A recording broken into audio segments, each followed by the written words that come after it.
A good evening. Welcome to another DBS Sports brought to you by CPL 2018. First home game is tomorrow.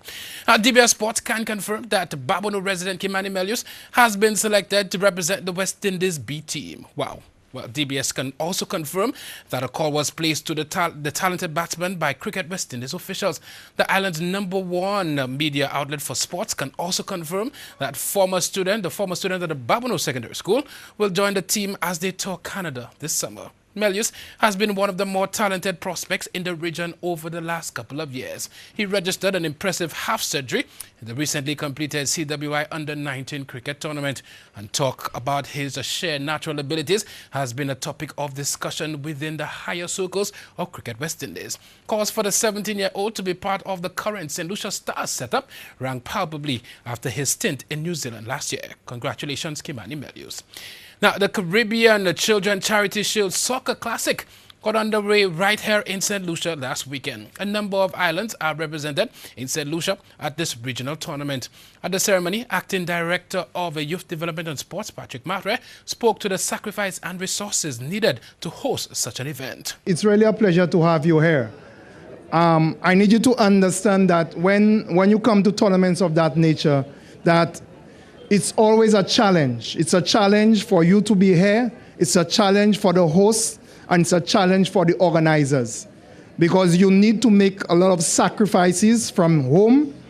And based on the times that we live in, we know that the finances are not the best anyway.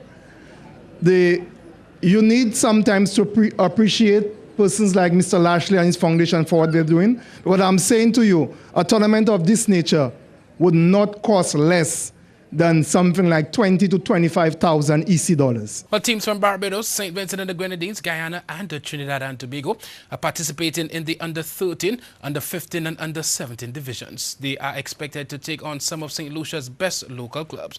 Mr. Mathres spoke to the department's support for the initiative and implored the participants to have fun at the event. I am pledging the support of the Department of Youth and Sports through the government of St. Lucia in terms of ensuring that the tournament is a success. We know hosting over 300 persons is not an easy task. We recently did that, hosting the Windward Islands Games, finished just 2 weeks ago, hosting over 300 students from St. Lucia, Grenada, St. Vincent and Dominica. It was a challenge. It was in a number of sports. Fortunately, we're just doing football. It was 5 sports, but today we're just doing football. I want to say to you, you need to go out and enjoy yourself, first and foremost. The Caribbean Children Charity Shield is a grassroots sporting and social development initiative started by the Hamilton Lashley Human Development Foundation in the year 2014. It was designed for under-14 and under-17 soccer clubs in labeled communities where the youth are stigmatized and marginalized. Now, the 19 members selected by the St. Lucia Amateur Swimming Association for the 2018 Goodwill Swim Meet was blessed with a visit by former Olympian Makiba Alcid ahead of their trip. The multi-event athlete provided some words of encouragement to the swimmers before their last training session. The 2018 meet will be held in Barbados from August 17th to 19th. The St. Lucia team will compete against their peers from Barbados, Suriname, Guyana, Trinidad and Tobago, Bahamas and Grenada. Mrs. Cheryl Goddard Dorville, Mrs. Nicola Paul, Mrs. Lisa Pulte and Mr. Henry Joseph will be accompanying Team St. Lucia. Well, while the Jamaica Talawas captain Andre Russell hails Jamaica's mental strength and depth following their 6-wicket win over the St. Lucia Stars, St. Lucians are crying foul after a second match with poor umpiring decisions seeming to have sealed the team's fate. Now, the Stars, who have not won a game since the name change, was given a poor decision when Warner was adjudged out LBW last Saturday, and was also given a poor decision when Pollard was not rewarded for an edge which could have been heard all the way in Africa on Tuesday night. The Stars went on to lose the Saturday's encounter by just 3 runs, and they lost last night's encounter with just a couple of balls left to spare. We have had 2 games in a row with horrible calls, said one Facebook contributor. We need to do better in the field as well. Well, calls are also reverberating for a Sulphur Springs bath ahead of the Stars' first home encounter tomorrow at 8 p.m. Well, we take a break. When we come back, we have so much more for you. Local cricket and, of course, local football results.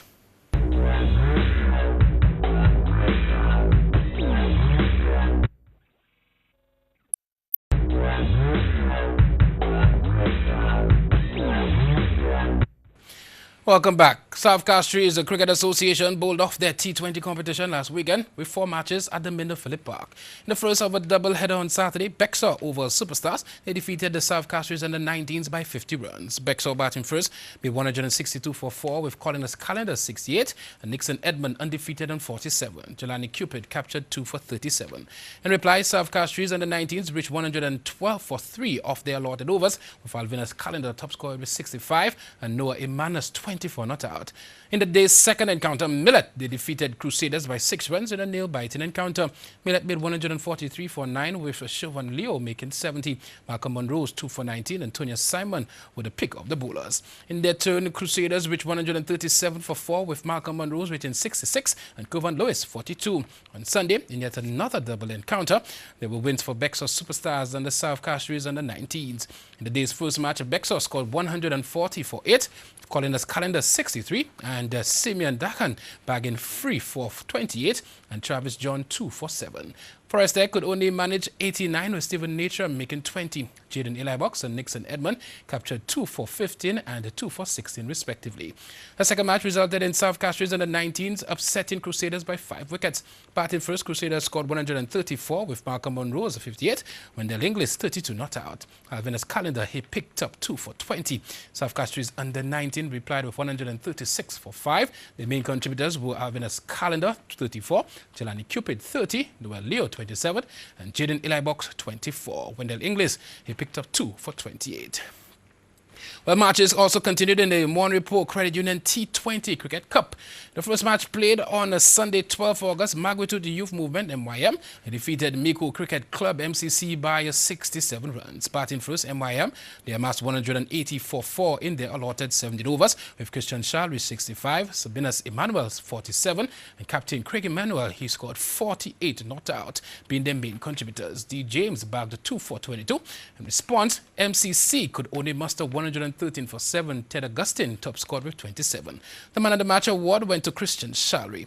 The second match, Duga United, they defeated Pastures Youth Organization, PYO, by 72 runs. Batting first, Duga, they chalked up a commanding 203 for 5. They were helped by Captain Mulan Sami, 70, assisted by R. Joseph with 40 not out. Bowling for PYO, Brandon Bika, he finished with 3 for 18. In reply, PYO could only muster 131, with the only significant contribution coming from Winnell Felix with 66. Mulan Sami completed a fine all-round performance, snaring 4 for 26. He was well supported by Darren Sammy Jr. with 2 for 27. Wow. Well, this Saturday, August 18th, the Black Hat train journeys to the Northern Zone. This is an opportunity for everyone to venture to witness which other teams are going to enter the Black Hat Big 8 tournament. 4 scintillating matches are carded for the day's proceedings, which are all scheduled for the Masha grounds. Matches are scheduled as follows: Central Castries versus Leclerc at 2 p.m. Masha versus National Under-20s at 3 p.m. Rosalie, they take on the winner at 4 p.m. Well, staying with local football, Green Monsters and Lacoville, they registered their first points in the Deriso Football League SLFA 2018 Promotional Cup on Tuesday, 14th August. Lacoville, despite enjoying greater possession, nevertheless, it was Green Monsters who drew first blood for a goal from Terry Austin in the 13th minute. Despite Lacoville persistent, the half ended 1-0. Upon resumption, Lacoville continued from where they left off and was eventually rewarded with the equalizer by Jacob Augustine in the 53rd minute. When the final whistle sounded, both teams were satisfied with a share of the points.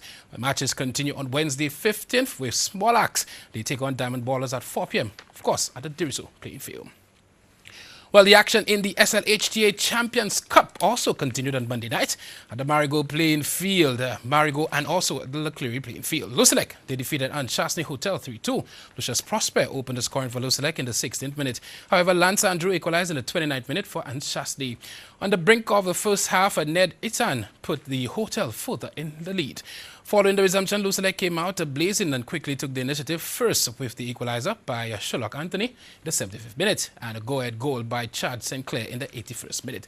Cleary Field witnessed a double-header in the first matchup. Sanders, they defeated Wasco 2-1. Wasco drew first blood in the 67th, in fact the 60th minute, with a goal by Lambert Nelson. Tev Lawrence equalized for the Hotel in the 76th minute. Everton Regis put the issue beyond doubt with a penalty. In the second game, Body Holiday defeated St. James Morgan Bay 2-0, with their goals being being scored by Alvin Williams and Erwin Butcher in the 44th and 58th minute respectively. Well, matches continue today. They continue that's Wednesday, August 15th. At Marigo Playing Field, Royal by Rex, they took on Flu at 4 p.m. Now, at the Soufrière Mini Stadium, challengers, they inch closer to booking a place in the finals of the Soufrière Football League when they edged out Black Panthers 1-0 on Tuesday. The goal was scored by Donovan Jabatis, who else, in the 15th minute after the resumption of the second half. The next game of the tournament is scheduled for today, and Face Stars, they took on Market Road. Wow, well, finally, world number one Rafael Nadal beat unseeded Stefanos Tsitsipas to win the Rogers Cup in Toronto, bringing an end to the Greek's stunning run. He won in straight sets 6-2, 7-6, a scoreline which does not reflect the intensity of the encounter. Tsitsipas, the first unseeded finalist in Canada since Nicolas Kiefer in 2008, has won new fans with some brilliant shot making and an extroverted personality. As sports, let's take a look at your tropical weather update. DBS News continues after the break.